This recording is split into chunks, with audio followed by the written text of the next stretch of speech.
think what's happening in the Big Ten Western Division is similar in parity, but it's a higher quality of play.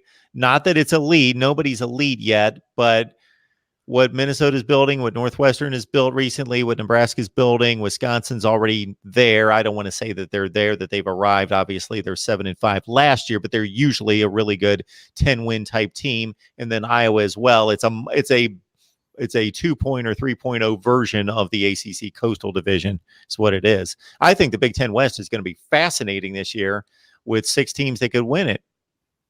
Yes, a lot of great games. I left my sheet upstairs where I predicted it, but I think I have Nebraska maybe winning it. I don't know. The key for them, if they can beat Ohio State at home, that gives them a little bit of leeway. But again, as we saw with Ohio State, you can doink off a crossover game and it doesn't hurt you as long as you go undefeated in your division, as they have each of the last 2 years. You win the division with 1 loss. So, that's the intra-division games are always so important. There is some discrepancy in terms of crossover scheduling. I think one of these other contending teams, maybe Penn State, doesn't have to play the same kind of caliber teams in the crossovers that Ohio State and even Michigan have to play. But again, it all comes out in the wash. Win your division games, and typically that's enough.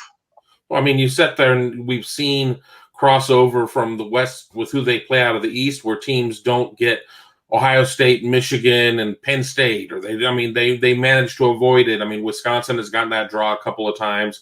I don't know what the crossover games are in that direction well enough this year to be able to comment on that. But, I mean, it is going to be interesting to see with 6 teams that potentially really could be in the mix. And I mean, it really could end up being a lot of 5 and 3s out there and going to a third tiebreaker at that point, because I think that the margin for error is going to be pretty slim. I mean, I think that Nebraska's the sexy pick right now.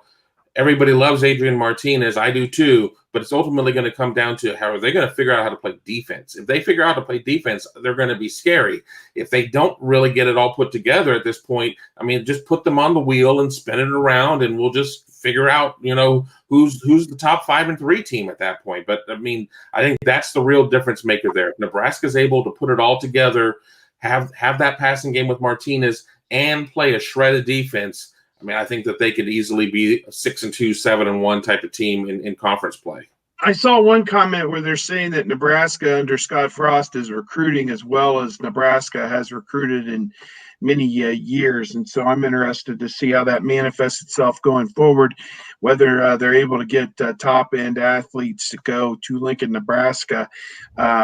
I made the comment last week that we drove from Denver back to Columbus, Ohio on I-80 for most of the way, and then cut down to Indianapolis and went through Lincoln, Nebraska. And, you're in the heartland of America, and it's a really neat community and everything, but it is out in the middle of nowhere.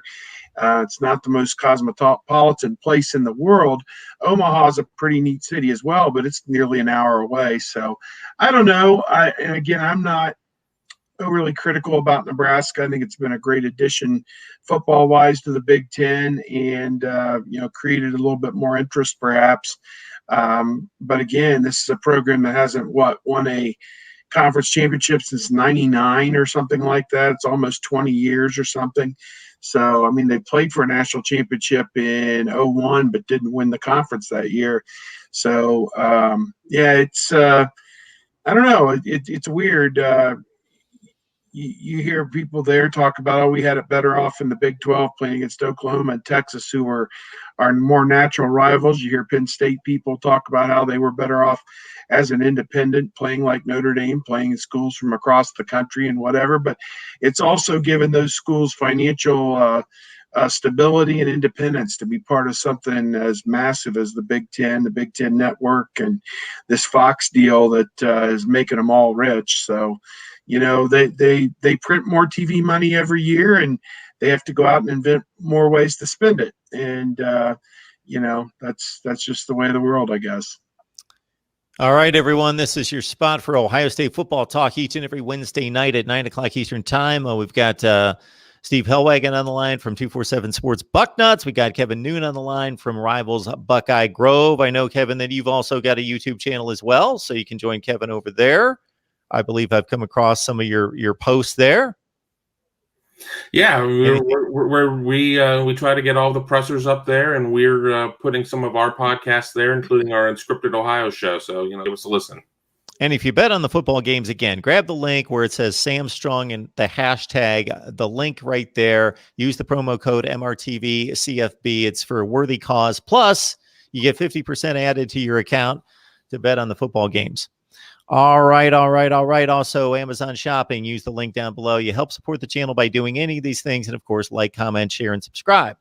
And we got Ohio State football talk, so don't be selfish. Go out there and let people know that we're here, because we should be able to build a very nice audience as we get the Buckeyes prepared for 2019 and Lane Kiffin and FAU. I don't know if that's going to deserve like a 3 or 4 week breakdown, but we'll definitely get to it the final week before they actually hit the field at Ohio Stadium.